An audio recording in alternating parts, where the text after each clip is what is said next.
Assalamualaikum warahmatullahi wabarakatuh. Halo kawan-kawan. Oke, kali ini kita akan bahas lagi nih menuju Pilpres 2024. Sebab ada yang menarik kawan-kawan. Kita akan bahas tentang santri itu, tentang pesantren yang sejauh ini terlihat masih kebingungan karena di setiap capres saat ini kan itu punya kiai-kiai pendukung di belakangnya itu. Katakanlah mungkin kawan-kawan juga sudah melihat di beberapa sosial media dan video-video yang lainnya itu. Sehingga kemudian santri dan pondok pesantren yang tersebar di seluruh Indonesia ini mulai kebingungan siapa sebenarnya capres yang harus kita dukung itu. Nah, kita sudah muak dijadikan tunggangan dan maka dari itu saatnya kaum santri memenangkan pemilu 2024 nanti dengan memilih pemimpin nasional dari kalangan santri. Kawan-kawan juga pasti sudah tahu siapa keenam orang ini, yang keduanya, yang kedua pasang ini atau satu pasang ini itu betul-betul berasal dari kalangan santri, satunya berasal dari kalangan NU, dan satunya berasal dari kalangan Muhammadiyah. Tetapi yang satunya ini yang berasal dari kalangan Muhammadiyah juga pernah bersantri di Tuban.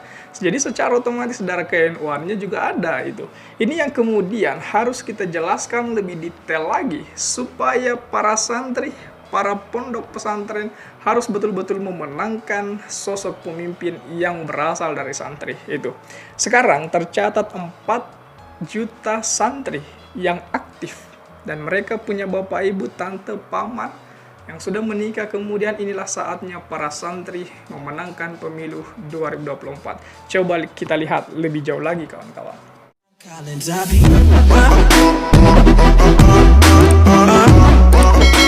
Dan untuk menjawab semua itu, para santri harus melihat video berikut ini. Yang 2024 ini adalah momentum kita. Dulu kita menunggu siapa presiden yang mewakili santri, siapa wakil presiden yang mewakili santri yang bisa kita pilih. Hari ini kita sudah jelas punya calon presiden dan wakil presiden dari santri. Satu pasangan ini adalah jelas-jelas santri. Lalu bagaimana kita menghadapi pemilu ini? Kalau kita pengen betul-betul santri berkontribusi pada pembangunan nasional, sudah saatnya kaum santri bersama-sama untuk memilih santri. Dan hari ini yang jelas-jelas presiden, wakil presidennya santri adalah pasangan Anies dan Muhaimin Iskandar. Ini momentum kita, belum ketemu dari dulu pemilihan yang calonnya ini presiden, wakil presiden adalah santri. Sudah saatnya kita bersatu padu. Kita tahu tadi disebutkan jumlahnya ada 4 juta lebih santri aktif. Dia punya orang tua, ada ayah, ada ibu. Kalau ayah ibunya saja bersama-sama memikirkan masa depan anaknya, sudah ada 12 juta anak, ayah, dan ibu. Itu dari santri aktif itu. Belum kakak adiknya kalau mikir ini masa depan anak kita harus lebih baik. Anak kita santri, maka pastikan kepemimpinan nasional ke depan adalah santri. Belum lagi santri yang tidak aktif, yang sudah alumni, sudah jadi kiai, sudah jadi ustadz, atau dia berperan dalam masyarakat. Jumlahnya puluh juta. Kalau kita hitung minimumnya 15 juta, dia punya istri, punya anak. Kuat sekali santri ini. Mungkin ada 20 juta sampai 30 juta.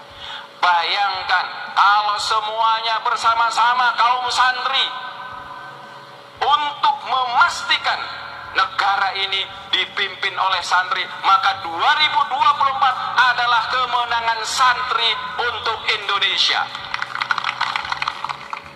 Bayangkan kalau santri, wali santri, santri alumni dan keluarganya semuanya sepakat, ayo kita pastikan pemimpin negeri ini dari santri, maka pasti negeri ini dipimpin oleh santri. Maka anak-anakku sekalian, saya menyampaikan, kalau ada orang ngaku santri tapi tidak peduli dengan kepemimpinan nasional dari santri, tidak mau memilih santri, perlu dipertanyakan kesantriannya. cek santri apa bener, betul apa enggak kesantriannya. Kenapa? Karena mengherankan, kok santri tidak peduli dengan kedaulatan santri. Santri tidak memiliki keinginan untuk menjadi agen perubahan. Ada orang, saya santri, tapi tidak mau menjadikan santri sebagai pemimpin, maka yang harus dipertanyakan adalah kesantriannya. Aneh buat saya. Kita sudah muak, kita sudah capek melihat kaum santri, kaum pesantren hanya dijadikan tunggangan saja. Hanya disuruh mendorong mobil mogok di dalam pemilu dan setelah pemilu ditinggalkan. Sudah saatnya kaum santri nasional kita bersatu padu memenangkan pemilu pada tahun 2024. Jadikan Hari Santri sebagai momentum kita bangkit, meraih kesuksesan, meraih kemenangan, meraih kekuasaan. Karena tujuan dari kekuasaan kita itu adalah kemaslahatan. Tujuan kekuasaan yang kita ambil adalah keadilan. Tujuan yang kita upayakan dalam kekuasaan ini adalah bagaimana rakyat merasakan kesejahteraan. Kesejahteraan dan keadilan ini adalah sebuah keniscayaan yang tidak bisa ditawar, dan itu hanya bisa dilakukan oleh kita untuk menegakkannya kalau kita memegang tampuk kekuasaan. Kalau kaum santri berkuasa, insya Allah akan menegakkan keadilan sebagai perintah dari agama. I'dilu huwa aqrabu littaqwa. Adillah kalian semuanya, karena keadilan itu mendekatkan kepada ketakwaan. Nah, bagaimana tanggapan kawan-kawan? Karena kita sudah lihat sekarang ini, satu-satunya pasangan capres-cawapres yang berasal dari kalangan santri adalah Pak Anies dan Gus Imin.